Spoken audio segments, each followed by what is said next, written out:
আল্লাহ রসুল যেই মাত্র কাঠের মিম্বরে দাঁড়াইলেন, ফাহান্নাল জিজওয়া হানিনান নাকা, খেজুর গাছটা উটনির মতো হাউমাউ করে কান্না শুরু করে দিলেন।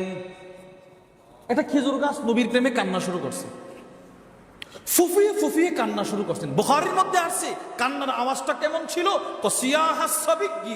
মার কোল থেকে বাচ্চা টান দিয়ে নিয়ে গেলে বাচ্চাটা যেই রকম কাঁদে, খেজুর গাছটা নবীর প্রেমে ওই রকম কাঁদছে। একজন মুমিন রসুলকে ভালোবাসতে গিয়া যা যা করছে, পৃথিবীর ইতিহাসে খেজুর গাছ তা তা করছে।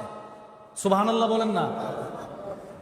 মুমিন রসুলের ভালোবাসায় কাঁদে, হাদিসে পাকে আসছে খেজুর গাছও নবীর ভালোবাসায় কাঁদছে। মুমিন নবীর ভালোবাসায় সন্তান উজাড় করে দিছে, হাদিসে আসছে খেজুর গাছও নবীর ভালোবাসায় নিজের খেজুর উজাড় করে দিছে।